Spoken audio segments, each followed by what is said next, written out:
아버지가 가문의 수치라고 나가라 합니다. 회장 딸이 미혼모가 됐다는 이유로요. 집에서 쫓겨나 만삭의 몸으로 8,000km를 날아왔습니다. 서울 한복판 낯선 아파트 앞에 섰습니다. 손에 쥔 건 단 하나. 남자친구 어머니 이름뿐이었습니다. 8개월 전 갑자기 연락이 끊긴 그 남자. 주소도 전화번호도 몰랐습니다. 모두가 미쳤다고 했습니다. 라트비아 국영기업 회장 딸이 한국까지 남자를 찾아가다니. 하지만 초인종을 눌렀습니다. 중년의 한국 여성이 나왔습니다. 떨리는 목소리로 말했습니다. 저 준혁의 아이를 임신했습니다. 그 순간 그녀가 한 말은 제 인생을 바꿨습니다. 여러분이라면 사랑하는 사람을 위해 모든 것을 버릴 수 있으신가요? 본 영상은 스토리를 재구성한 이야기입니다. 구독과 좋아요는 구독자님께 행운을 드립니다. 어디서 시청하고 계신지 지역을 댓글로 남겨주세요. 저는 엘리나입니다. 라트비아 리가에서 태어났습니다. 아버지는 국영전력공사 회장이셨습니다. 어머니는 변호사였습니다. 누가 봐도 부족함 없는 집안이었죠. 우리 집은 리가 구시가지가 내려다 보이는 아파트였습니다. 넓은 거실, 큰 방, 책으로 가득한 서재. 부족한 게 없었습니다. 하지만 저에게는 다른 꿈이 있었습니다. 국제기구에서 일하고 싶었습니다. 아버지처럼 권력을 가진 사람이 아니라 세상을 돕는 사람이 되고 싶었습니다. 아버지는 달랐습니다. 저를 후계자로 키우고 싶어 하셨죠. 엘리나, 너는 경영을 배워야 해. 우리 회사를 이어받을 사람이잖아. 하지만 저는 고개를 저었습니다. 아빠, 저는 다른 길을 가고 싶어요. 아버지는 화를 내셨습니다. 어머니도 이해하지 못하셨습니다. 그래도 저는 포기하지 않았습니다. 라트비아 국립대학교 국제관계학과에 입학했습니다. 성적은 좋았습니다. 장학금도 받았습니다. 영어도 유창했고 러시아어도 할 줄 알았습니다.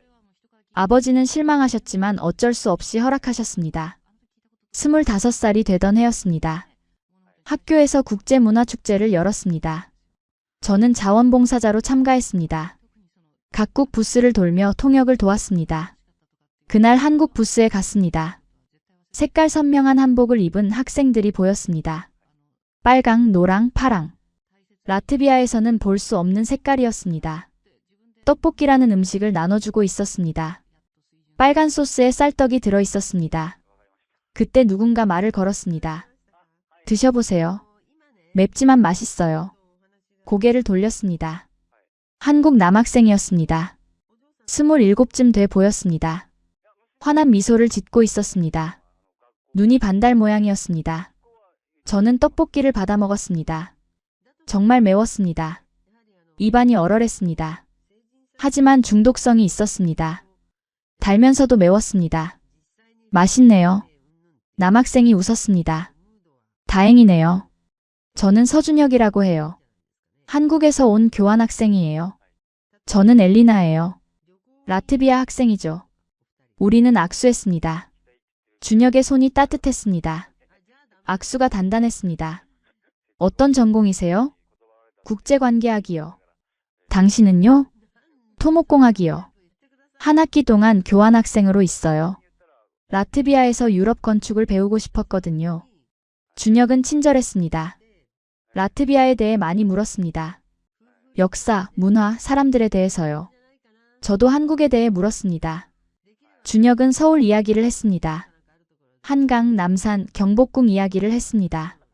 어머니와 단둘이 산다고 했습니다. 아버지는 어릴 때 교통사고로 돌아가셨다고 했습니다. 그래서 어머니를 위해 열심히 공부한다고 했습니다. 진지한 사람이라는 느낌이 들었습니다. 제 주변의 남자들과는 달랐습니다. 아버지 회사 사람들은 모두 허영으로 가득했습니다. 하지만 준혁은 달랐습니다. 축제가 끝난 후 준혁이 물었습니다. 엘리나 씨, 혹시 리가 구시가지 구경시켜 주실 수 있나요? 저는 아직 제대로 못 봤거든요. 저는 망설이지 않았습니다. 좋아요. 주말에 시간 되세요? 네, 괜찮아요. 그렇게 우리는 약속을 잡았습니다. 주말이 왔습니다. 우리는 구시가지 광장에서 만났습니다. 준혁이 카메라를 들고 왔습니다. 사진 찍는 걸 좋아한다고 했습니다. 저는 준혁을 안내했습니다. 리가 대성당을 보여줬습니다. 13세기에 지어진 건축물이었습니다. 붉은 벽돌로 지어진 거대한 건물이었습니다. 정말 오래됐네요. 역사가 느껴져요. 한국에도 오래된 건물이 있지만 이런 느낌은 다르네요. 준혁이 감탄했습니다. 카메라를 들어 사진을 찍었습니다. 세 형제의 집도 갔습니다. 15세기 건물이 나란히 서 있는 곳이었습니다. 중세 상인들이 살던 집이었습니다. 건물마다 이야기가 있겠네요. 준혁이 관심 있게 물었습니다. 저는 설명했습니다. 각 건물의 역사를, 누가 살았는지를, 어떤 일들이 있었는지를. 준혁은 귀 기울여 들었습니다. 질문도 많이 했습니다. 점심은 전통 음식점에서 먹었습니다. 회색 완두콩 수프와 훈제 돼지고기를 시켰습니다. 호밀빵도 주문했습니다. 준혁이 맛있게 먹었습니다. 라트비아 음식 정말 맛있어요. 한국 음식이랑 다른 매력이 있네요. 소박하지만 깊은 맛이 있어요. 저는 기뻤습니다. 내 나라 음식을 좋아해 주는 게 좋았습니다. 식사 후 발트해 해변으로 갔습니다. 10월이라 쌀쌀했습니다. 바람이 불었습니다. 파도 소리가 들렸습니다. 우리는 모래사장을 걸었습니다. 갈매기들이 날아다녔습니다. 엘리나 씨, 정말 고마워요. 혼자였으면 이렇게 못 봤을 거예요. 저도 즐거웠어요. 준혁 씨와 함께 있으니 제가 살던 도시가 새롭게 보여요. 준혁과 함께 있으니 모든 게 달랐습니다. 매일 보던 건물들이 특별해 보였습니다. 그날 이후 우리는 자주 만났습니다. 도서관에서 함께 공부했습니다. 저는 국제법을 공부했고 준혁은 건축 설계를 공부했습니다. 가끔 서로의 책을 보며 이야기를 나눴습니다.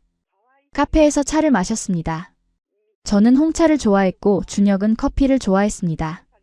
영화도 보러 갔습니다. 유럽 영화관에서 할리우드 영화를 봤습니다. 자막이 라트비아어였지만 준혁은 영어로 알아들었습니다. 준혁은 항상 웃었습니다. 긍정적인 사람이었습니다.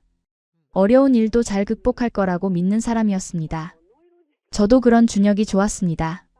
한 달이 지났습니다. 우리는 점점 가까워졌습니다. 손을 잡고 걷게 됐습니다. 헤어질 때 아쉬워했습니다. 어느 날 저녁이었습니다.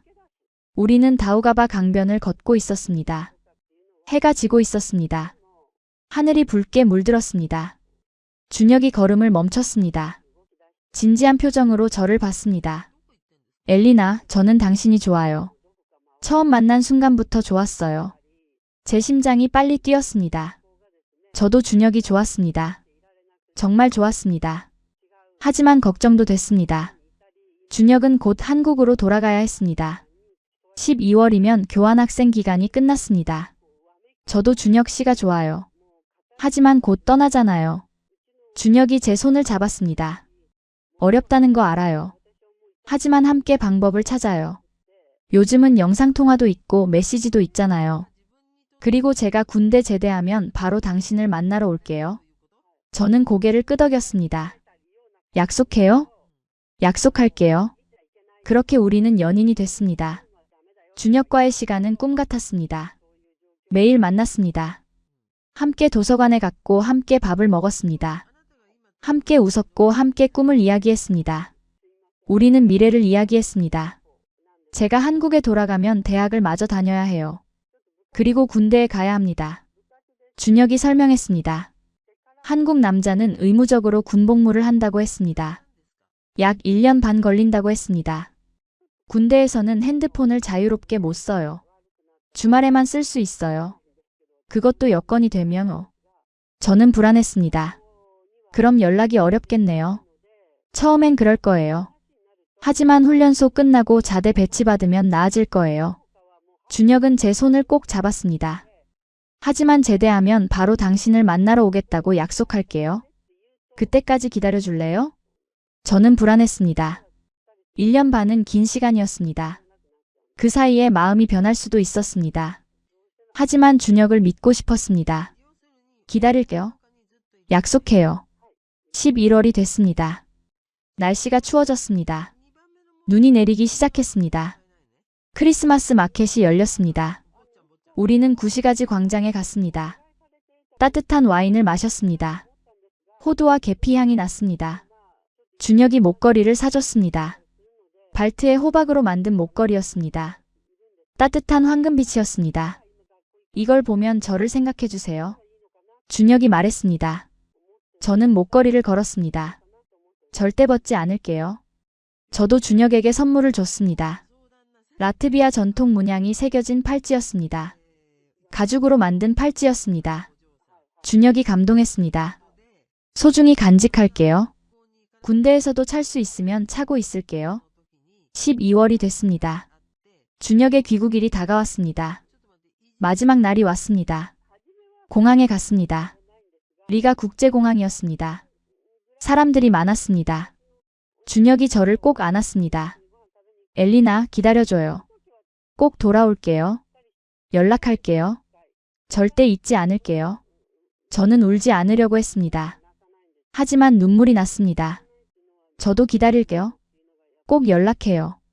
준혁이 제 이마에 키스했습니다. 비행기가 떠났습니다. 저는 한참 동안 그 자리에 서 있었습니다. 가슴이 텅 빈 것 같았습니다. 첫 일주일은 연락이 잘 됐습니다. 준혁은 매일 메시지를 보냈습니다. 한국에 도착했다고, 어머니를 만났다고, 학교 복학 준비를 한다고. 저도 답장을 보냈습니다. 수업 듣는 이야기, 친구들 만난 이야기, 라트비아 겨울 이야기를 했습니다. 우리는 서로를 응원했습니다. 하지만 2주가 지나자 연락이 뜸해졌습니다. 준혁의 답장이 늦어졌습니다. 하루에 한 번, 이틀에 한 번, 그러다 일주일에 한 번. 저는 걱정됐습니다. 무슨 일이 있나 싶었습니다. 한 달이 지났을 때 준혁의 메시지가 완전히 끊겼습니다. 전화를 해도 안 받았습니다. 메시지를 보내도 읽지 않았습니다. 저는 불안했습니다. 혹시 사고가 난 건 아닐까? 아니면 마음이 변한 걸까? 다른 여자를 만난 걸까?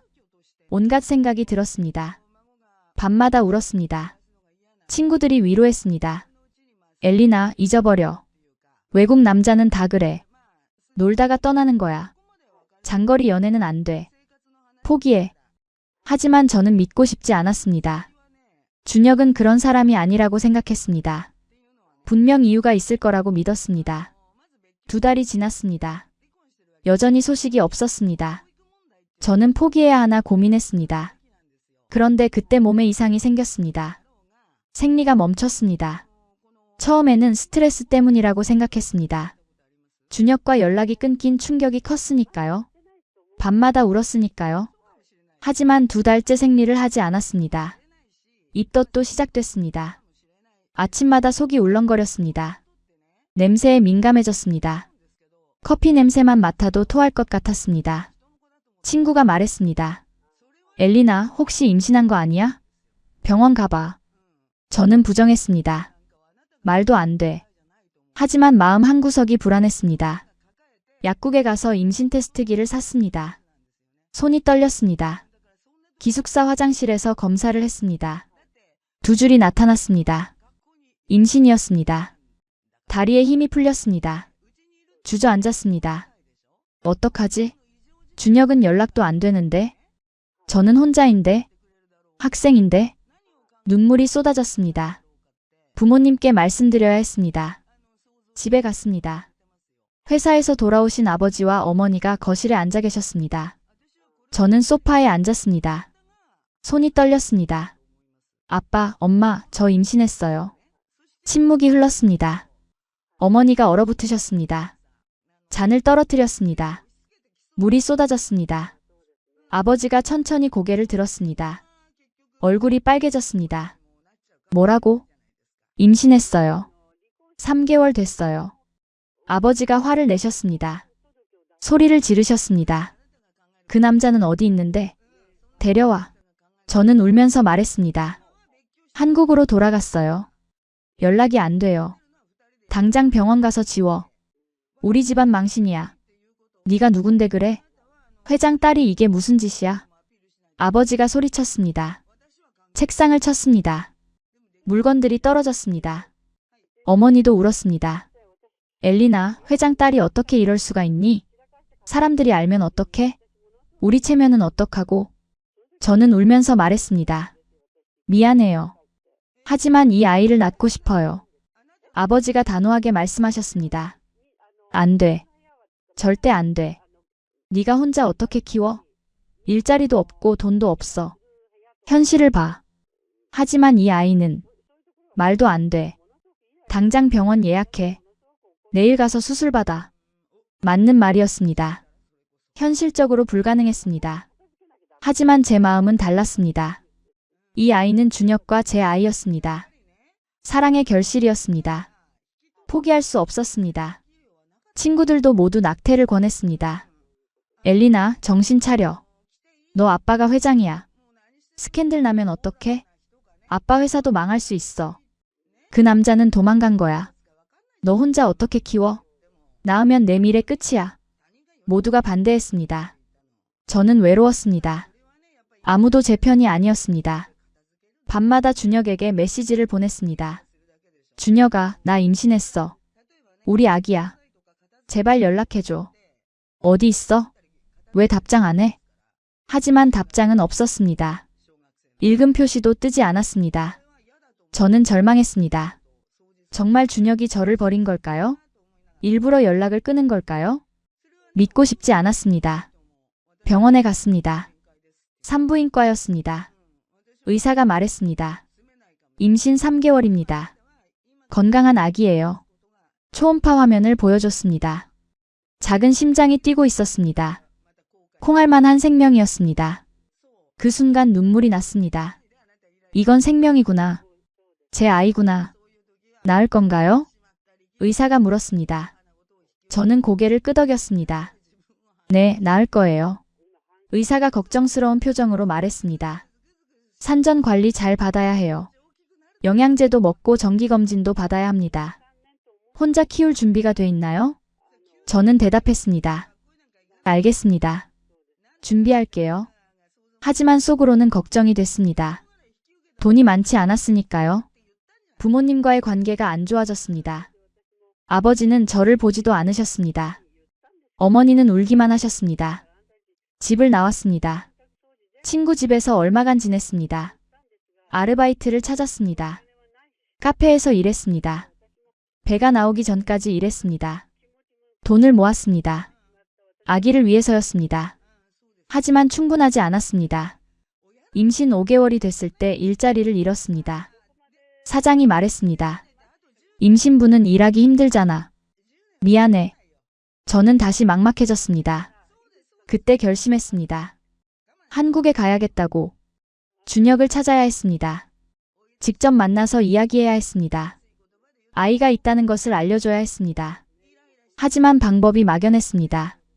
준혁의 연락처는 막혔습니다. 주소도 몰랐습니다. 단 하나 기억나는 게 있었습니다. 준혁이 말했던 어머니 이름이었습니다. 최은지. 그리고 대학교 이름. 서울공과대학교. 이것뿐이었습니다. 친구가 말했습니다. 엘리나, 미쳤어? 그것만 가지고 어떻게 찾아? 한국이 얼마나 큰 나라인데. 서울만 해도 1,000만 명이 넘게 살아. 저는 대답했습니다. 그래도 가야 해. 다른 방법이 없어. 돈을 모았습니다. 저축한 돈과 아르바이트로 번 돈을 합쳤습니다. 비행기표를 샀습니다. 편도였습니다. 돌아올 생각이 없었습니다. 2024년 6월이었습니다. 임신 6개월의 몸으로 비행기를 탔습니다. 혼자였습니다. 무서웠습니다. 작은 가방 하나가 전부였습니다. 옷 몇 벌, 서류, 돈. 비행기 안에서 생각했습니다. 제가 정말 미친 걸까요? 회장 딸이 이게 뭐 하는 짓일까요? 하지만 돌아갈 수 없었습니다. 인천공항에 도착했습니다. 공항은 정말 컸습니다. 라트비아 공항과는 비교도 안 됐습니다. 사람들이 엄청나게 많았습니다. 한국어가 들렸습니다. 하나도 알아듣지 못했습니다. 입국 심사를 받았습니다. 방문 목적이 뭡니까? 심사관이 물었습니다. 관광입니다. 저는 영어로 대답했습니다. 심사관이 제 배를 봤습니다. 6개월이면 배가 제법 나왔습니다. 임신하셨네요. 언제 돌아가십니까? 3개월 후요. 심사관이 눈을 가늘게 떴습니다. 뭔가 의심하는 것 같았습니다. 체류 장소는요? 게스트하우스요. 심사관이 여권을 자세히 봤습니다. 한참을 봤습니다.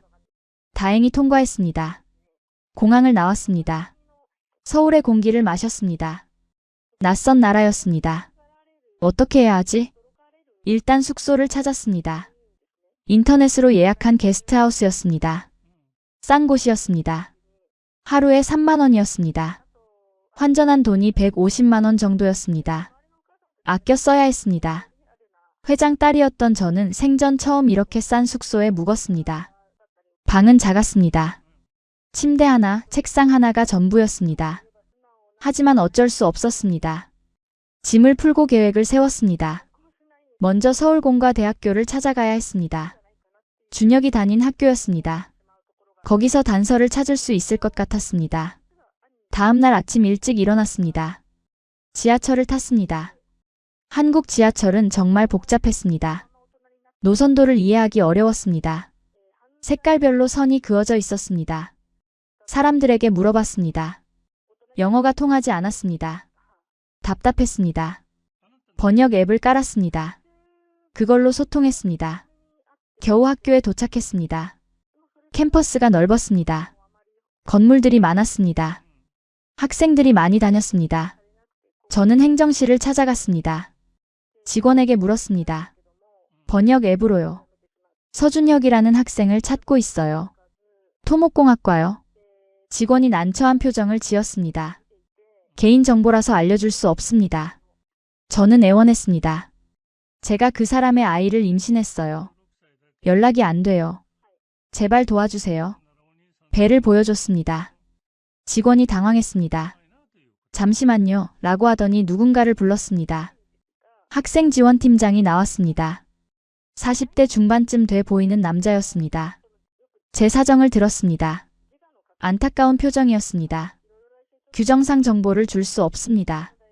하지만 팀장이 생각하더니 말했습니다. 제가 준혁 학생의 지도 교수님께 연락해 볼게요. 긴급한 상황이라고 전하겠습니다. 여기 연락처 남겨주세요. 사흘을 기다렸습니다. 그 사이 서울을 헤맸습니다. 한국 음식을 먹어봤습니다. 김밥, 비빔밥, 된장찌개. 한국은 신기한 나라였습니다.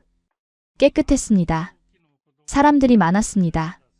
밤에도 밝았습니다. 연락이 왔습니다. 팀장에게서였습니다. 준혁 학생은 현재 군복무 중입니다. 연락이 어렵습니다.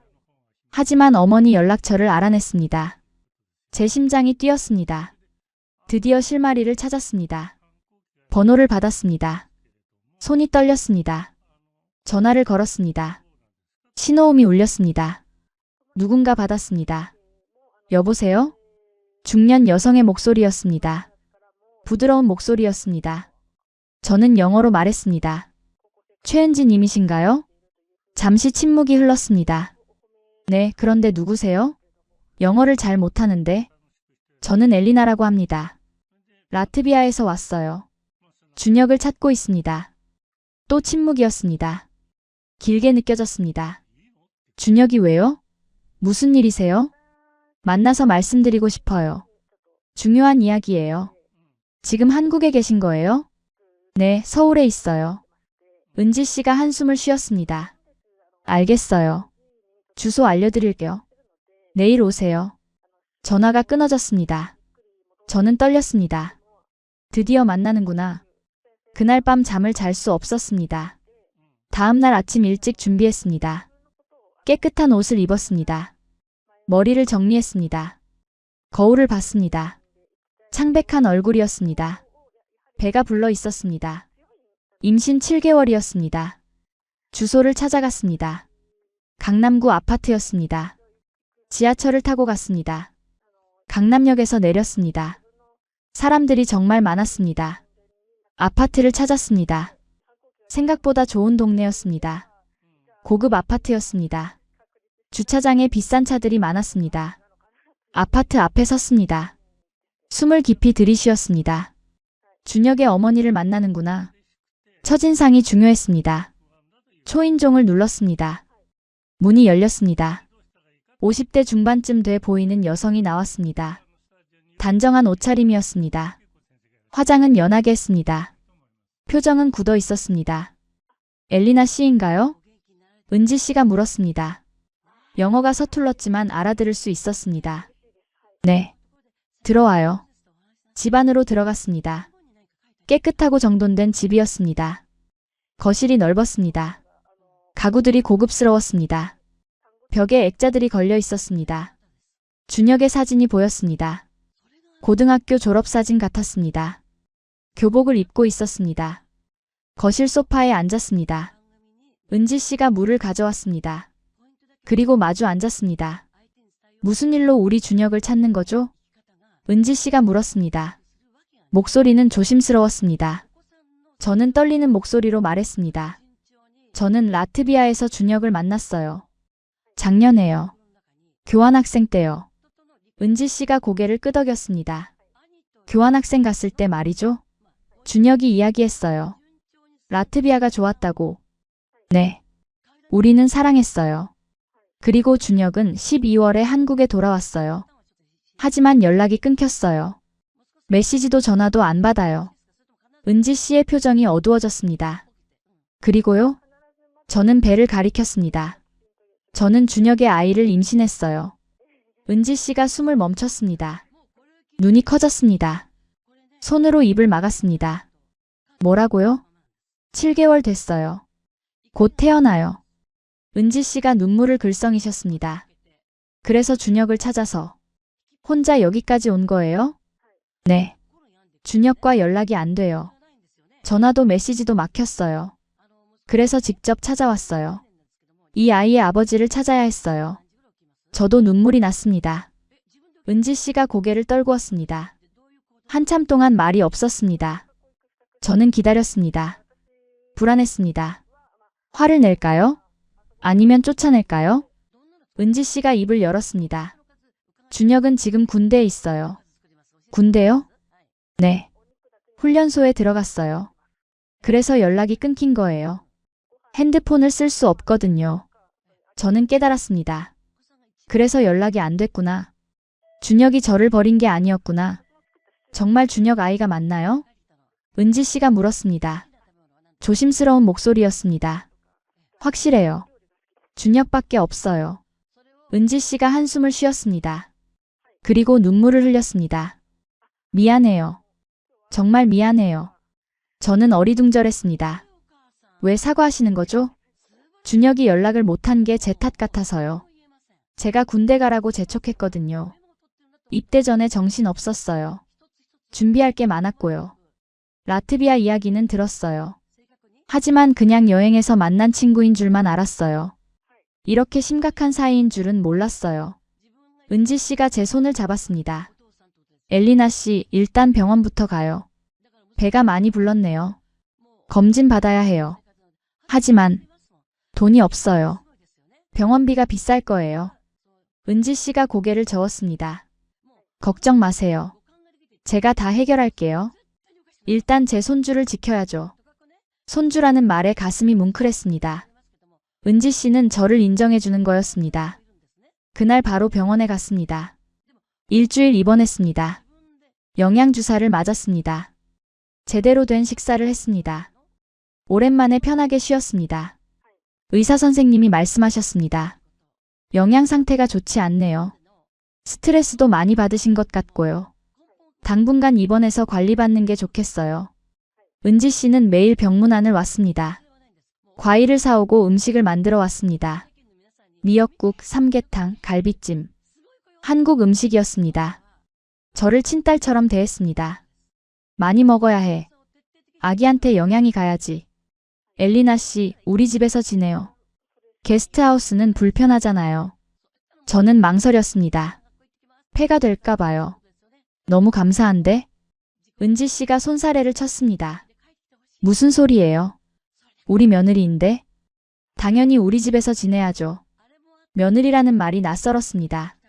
하지만 따뜻했습니다. 퇴원 후 은지 씨 집으로 갔습니다. 방을 하나 내줬습니다.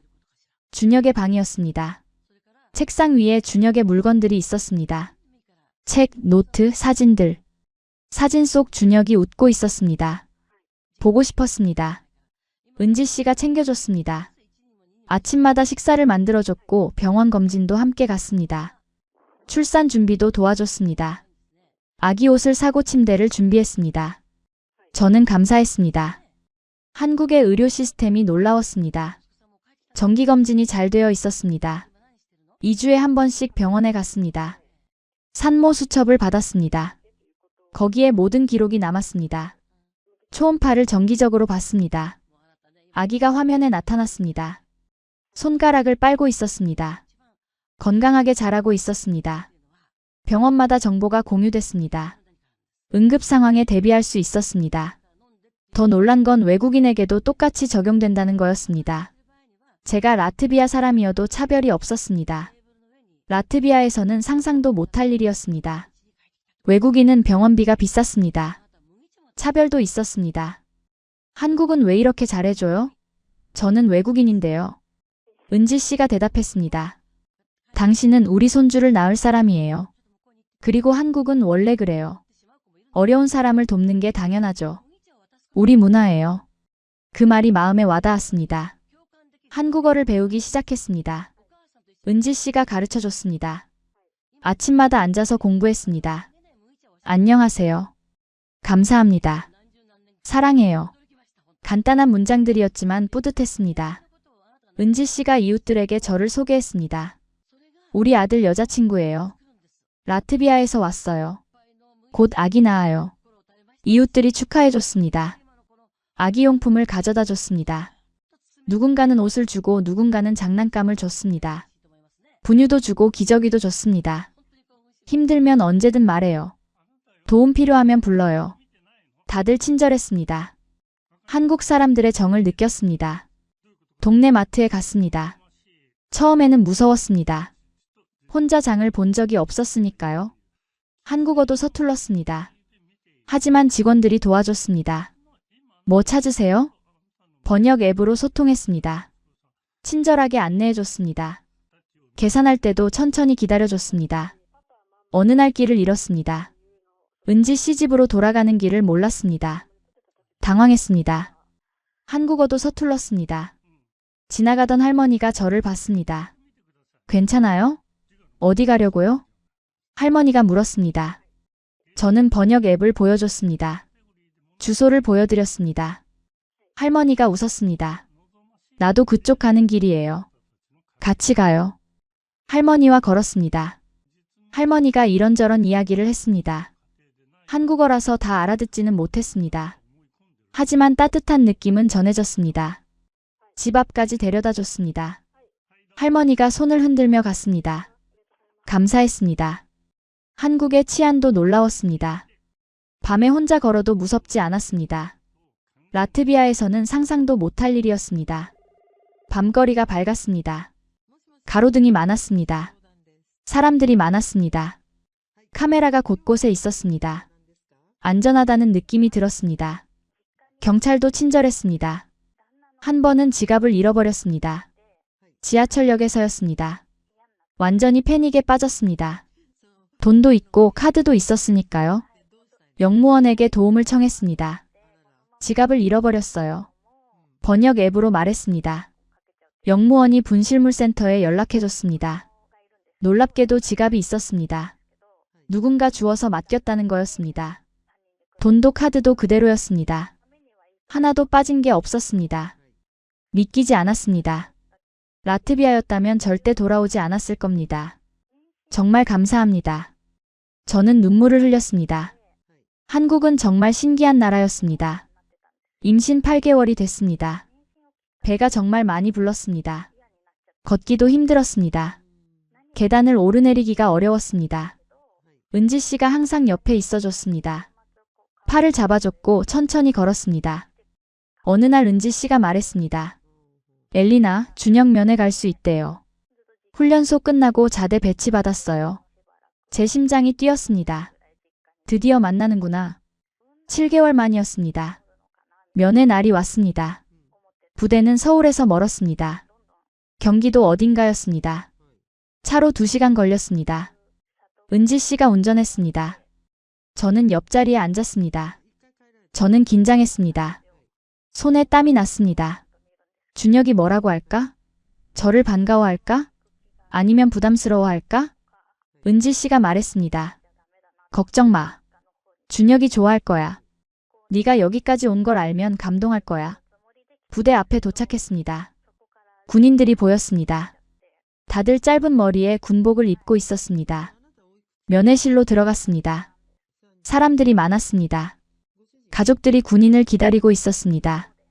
엄마들, 아빠들, 여자친구들. 저도 앉아서 기다렸습니다. 시간이 느리게 갔습니다. 5분이 1시간 같았습니다.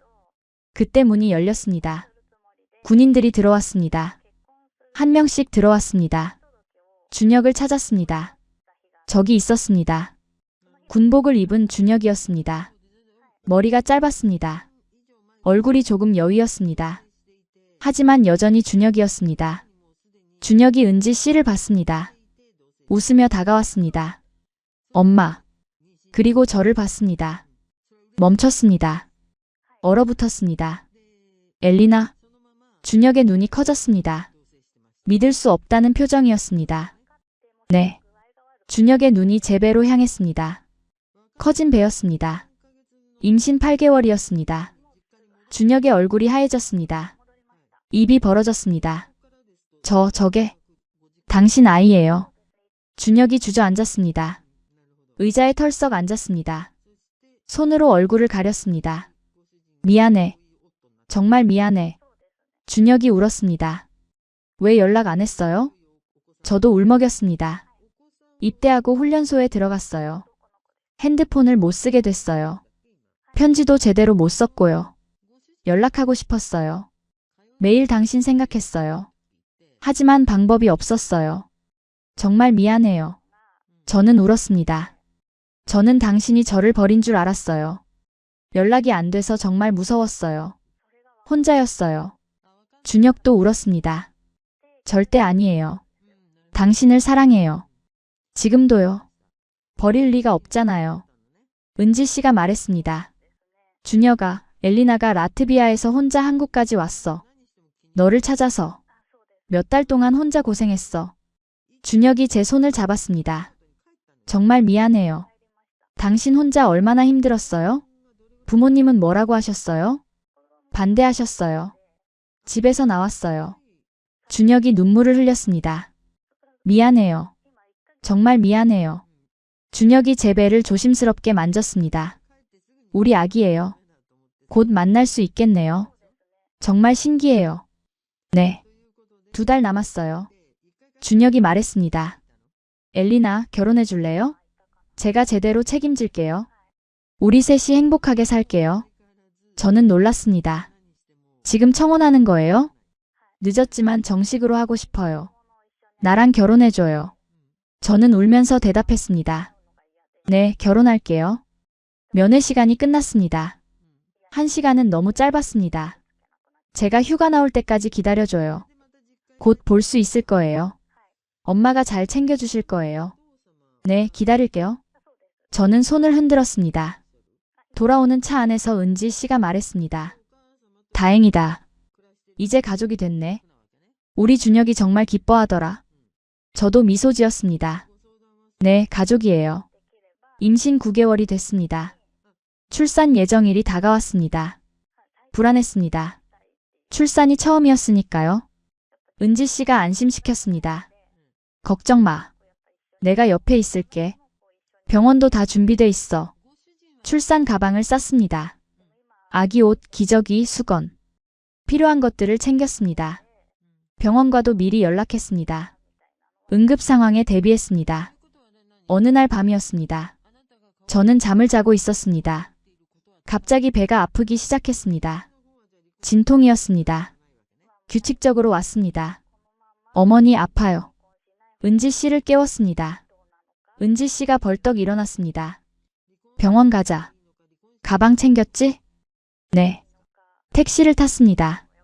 병원으로 갔습니다. 밤 11시였습니다. 응급실로 들어갔습니다. 의사가 진찰했습니다. 자궁문이 열리고 있어요. 곧 태어날 거예요. 분만실로 옮겨졌습니다. 진통이 심해졌습니다. 너무 아팠습니다. 이렇게 아플 줄 몰랐습니다. 소리를 질렀습니다. 은지 씨가 제 손을 잡았습니다. 괜찮아. 조금만 참아. 금방 끝나. 힘내. 간호사가 호흡법을 가르쳐 줬습니다. 숨을 깊이 들이쉬고 천천히 내쉬세요. 진통이 올 때마다 힘을 줬습니다. 의사가 말했습니다. 잘하고 있어요. 조금만 더요. 아기 머리가 보여요. 시간이 얼마나 지났는지 모르겠습니다. 영원처럼 느껴졌습니다. 그리고 마침내 아기 울음소리가 들렸습니다. 응애, 응애. 의사가 말했습니다. 딸이에요. 건강한 여자아이예요. 축하합니다. 간호사가 아기를 제 가슴에 올려줬습니다. 작고 따뜻했습니다. 눈을 감고 있었습니다. 손가락이 작았습니다. 제 딸이었습니다. 눈물이 쏟아졌습니다. 은지 씨도 울었습니다. 우리 손녀. 이쁘다. 정말 이쁘다. 아기를 보며 생각했습니다. 여기까지 오느라 정말 힘들었다. 혼자 임신했고 부모님께 버림받았고 한국까지 왔고 준혁을 찾았고 하지만 후회하지 않는다. 이 아이를 만났으니까 회복실로 옮겨졌습니다. 아기도 함께였습니다. 간호사가 모유 수유를 도와줬습니다. 처음에는 어려웠습니다. 하지만 점점 익숙해졌습니다. 아기가 젖을 빨았습니다. 신기했습니다. 제가 엄마가 됐구나. 은지 씨가 준혁에게 전화했습니다. 준혁아, 딸 낳았어. 건강해. 정말 예뻐. 준혁의 목소리가 들렸습니다. 정말요? 안나 괜찮아요? 은지 씨가 전화를 제게 넘겼습니다. 준혁아, 우리 딸 낳았어요. 딸이라니. 고생했어요. 정말 고마워요. 사랑해요. 빨리 보고 싶어요. 저도 사랑해요. 전화를 끊었습니다. 아기를 안고 있었습니다. 이름을 지어야 했습니다. 은지 씨가 물었습니다. 이름 생각해뒀어? 저는 고개를 저었습니다. 은지 씨가 제안했습니다. 하은은 어때? 여름에 태어난 은혜라는 뜻이야. 너는 우리한테 은혜야. 준혁한테도 나한테도. 저는 웃었습니다. 좋아요. 하은. 정말 예쁜 이름이에요. 아기를 봤습니다. 하은아, 안녕. 엄마야. 하은이가 눈을 떴습니다. 작은 눈동자가 저를 봤습니다. 가슴이 벅찼습니다. 이 아이를 위해서라면 뭐든 할 수 있을 것 같았습니다. 병원에서 사흘을 보냈습니다. 회복했습니다. 하은이도 건강했습니다. 퇴원날이 왔습니다. 은지 씨가 차를 가져왔습니다. 하은이를 카시트에 태웠습니다. 집으로 돌아갔습니다. 새로운 삶이 시작됐습니다. 하은이와의 생활이 시작됐습니다. 육아는 생각보다 힘들었습니다. 밤에 자주 깼습니다. 두세 시간마다 깼습니다. 울었습니다. 기저귀를 갈았습니다. 수유를 했습니다. 잠을 제대로 못 잤습니다. 눈 밑에 다크서클이 생겼습니다. 은지 씨가 많이 도와줬습니다. 밤에 하은이가 울면 같이 일어났습니다. 제가 쉴 수 있게 안아줬습니다. 너도 쉬어야지. 내가 안고 있을게. 고마웠습니다. 준혁이 휴가를 나왔습니다. 처음으로 하은이를 안았습니다. 조심스러운 표정이었습니다. 정말 작고 예쁘네요. 우리 딸이에요. 저는 웃었습니다. 네, 우리 딸이에요. 준혁이 조심스럽게 하은이를 안았습니다. 눈물을 흘렸습니다. 고마워요, 엘리나. 당신이 이렇게까지 해줄 줄 몰랐어요. 혼자 한국까지 와서 하은이를 낳고. 정말 대단해요. 사랑하니까요. 당신을 사랑하고 이 아이를 사랑하니까요. 우리는 함께 웃었습니다. 준혁과 이야기를 많이 했습니다. 전역하면 취직할 거예요. 건설회사에 지원할 거예요. 토목 엔지니어로 일할 수 있어요. 그리고 우리 셋이 함께 살 집을 구하고요. 엘리나, 한국에서 계속 살래요? 저는 고개를 끄덕였습니다. 네. 여기가 좋아요. 안전하고 따뜻해요. 하은이를 키우기에도 좋고요. 준혁이 웃었습니다. 그럼 결혼 준비를 시작해야겠네요. 제대하면 바로 결혼식 올려요. 휴가가 끝났습니다. 준혁이 다시 부대로 돌아갔습니다. 이번에는 연락할 수 있었습니다. 주말마다 전화했습니다. 하은 이야기를 했습니다. 오늘 웃었어요. 정말 예뻐요.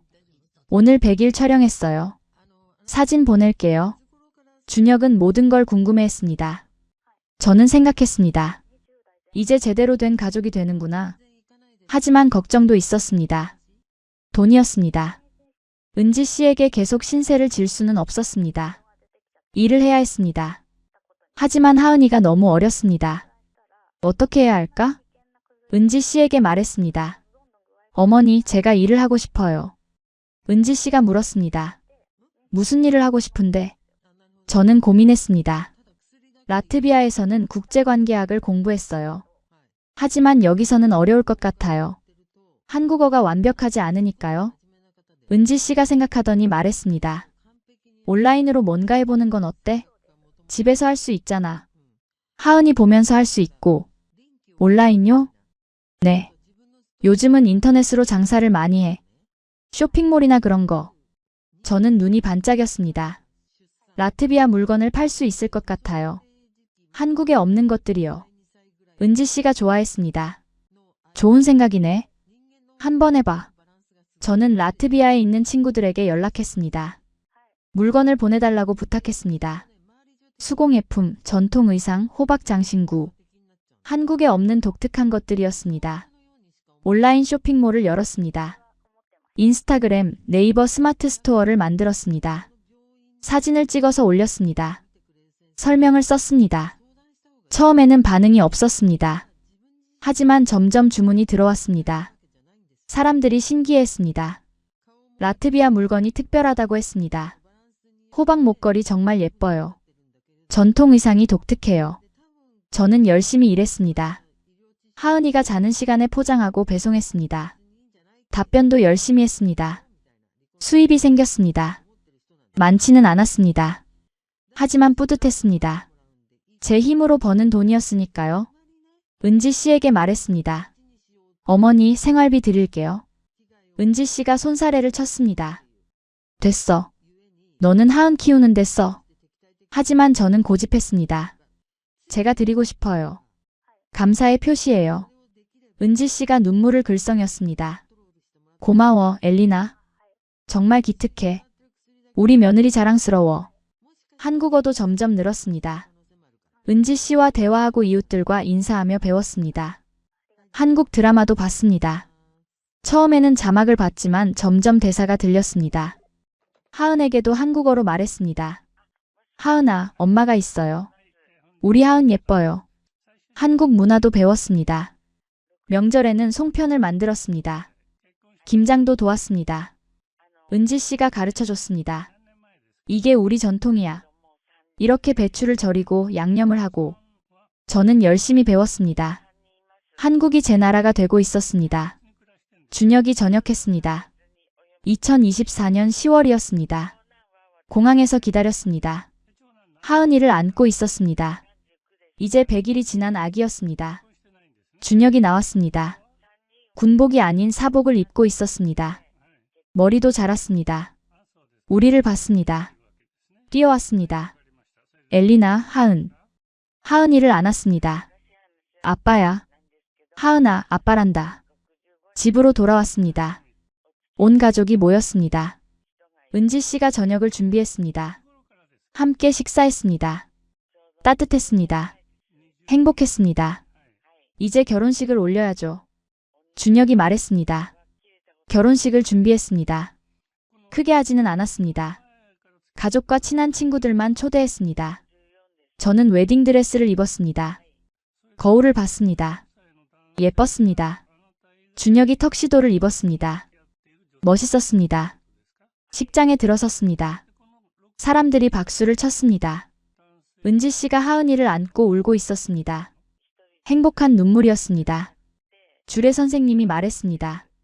두 사람은 먼 나라에서 만났습니다. 라트비아와 한국 8,000km 떨어진 곳에서요.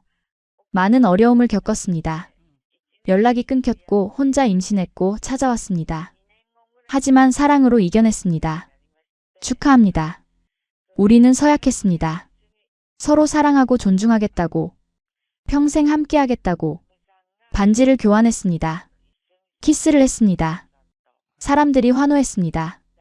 결혼식 후 신혼여행을 갔습니다. 제주도였습니다. 하은이와 함께였습니다. 바다를 봤습니다. 성산일출봉, 한라산, 섭지코지. 제주도는 아름다웠습니다. 한국의 자연이 좋았습니다. 신혼여행에서 돌아온 후 부모님을 초대했습니다. 라트비아에 계신 부모님이었습니다. 처음에는 반대하셨습니다. 저와 연락도 끊으셨습니다. 하지만 하은 사진을 보내드리자 마음이 풀리셨습니다. 손녀를 보고 싶다고 하셨습니다. 한국으로 초대했습니다. 비행기표를 보내드렸습니다. 부모님이 오셨습니다. 공항에서 만났습니다. 거의 1년 만이었습니다. 어머니가 저를 꼭 안았습니다. 엘리나. 아버지도 눈물을 흘리셨습니다. 미안하다. 그때 너를 이해 못해줘서. 혼자 얼마나 힘들었니? 저도 울었습니다. 괜찮아요, 아빠. 이제 다 잘 됐어요. 부모님을 집으로 모셨습니다. 은지 씨와 인사시켰습니다. 언어는 달랐습니다. 하지만 통역 앱으로 소통했습니다. 서로 존중했습니다. 부모님은 일주일 머물렀습니다. 서울 구경을 시켜드렸습니다. 경복궁, 한강, 남산타워, 명동, 강남, 홍대. 부모님이 감탄했습니다. 한국은 정말 발전한 나라구나. 깨끗하고 안전해. 사람들도 친절하고. 아버지가 말씀하셨습니다. 엘리나, 여기서 잘 살아라. 좋은 남편 만났고 좋은 시어머니도 만났어. 행복하게 살아. 아빠가 잘못 생각했어. 저는 눈물을 흘렸습니다. 네, 아빠. 행복하게 살게요. 부모님이 떠나셨습니다. 공항에서 헤어졌습니다. 헤어질 때 슬펐습니다. 하지만 또 올 수 있다는 걸 알았습니다. 이제 관계가 회복됐습니다. 귀화 신청을 했습니다. 한국어 시험을 봤습니다. 한국 역사, 문화 시험도 봤습니다. 면접도 봤습니다. 합격했습니다. 한국 국적을 받았습니다. 대한민국 여권이었습니다. 가슴이 벅찼습니다. 이제 진짜 한국 사람이 됐어요. 준혁이 웃었습니다. 원래부터 한국 사람이었어요. 내 아내니까. 준혁은 좋은 회사에 취직했습니다. 건설회사였습니다. 토목 엔지니어로 일했습니다. 저는 쇼핑몰을 계속 운영했습니다. 이제는 제법 알려졌습니다. 발트 3국 물건을 전문으로 팔고 있습니다. 지금 저는 28살입니다. 하은이는 이제 100일이 훌쩍 지났습니다. 건강하게 자라고 있습니다. 밤에는 더 잘 자게 됐습니다. 미소도 짓기 시작했습니다. 옹알이도 합니다. 준혁은 회사에서 열심히 일하고 있습니다. 매일 저녁집에 돌아와 하은이를 안아줍니다. 아빠 왔어요. 우리 하은 보고 싶었어. 은지 씨는 건강하십니다. 하은이를 무척 사랑하십니다. 손녀바보가 되셨습니다. 우리는 여전히 함께 살고 있습니다. 내년에는 더 큰 집으로 이사할 계획입니다. 돌이켜보면 정말 많은 일이 있었습니다. 만삭의 몸으로 서울 한복판을 헤맸던 그날이 생각납니다. 한국어 한마디 못하면서 지하철을 탔던 날도 생각납니다. 은지 씨 집 앞에서 떨면서 초인종을 눌렀던 순간도 생각납니다. 군부대 면회실에서 준혁을 다시 만났을 때도 생각납니다. 분만실에서 하은이를 처음 안았을 때도 생각납니다. 모든 순간이 힘들었습니다. 하지만 후회하지 않습니다. 한국은 제게 새로운 삶을 줬습니다. 꿈을 이룰 기회를 줬습니다. 가족을 만들게 해줬습니다. 저는 이 나라를 사랑합니다. 이제 한국이 제 고향입니다. 하은에게 자주 말합니다. 너는 행운아야. 한국에서 태어났잖아. 이 나라는 너를 지켜줄 거야. 안전하고 따뜻한 나라야. 부모님과도 자주 연락합니다. 영상통화를 합니다. 하은이를 보여드립니다. 부모님이 행복해 하십니다. 손녀가 자라는 걸 보는 게 기쁘다고 하십니다. 가끔 라트비아에 있는 친구에게 전화가 옵니다. 엘리나, 한국이 그렇게 좋아? 정말 잘 사는 것 같더라. 저는 대답합니다. 네, 정말 좋아요. 안전하고 편리해요. 사람들도 친절하고요. 기회도 많아요. 노력하면 인정받을 수 있어요. 너는 운이 좋았어. 저는 고개를 저었습니다. 운이 아니에요. 용기였어요. 저는 용기를 냈고 한국은 기회를 줬어요. 제 이야기가 누군가에게 희망이 되길 바랍니다. 세상 어디에 있든 용기를 내세요. 사랑하는 사람을 찾으세요. 그리고 포기하지 마세요. 한국 같은 나라가 있습니다. 당신을 받아줄 곳이 있습니다. 저는 그걸 증명합니다. 라트비아 국영기업 회장의 딸이 모든 것을 버리고 한국에 왔습니다.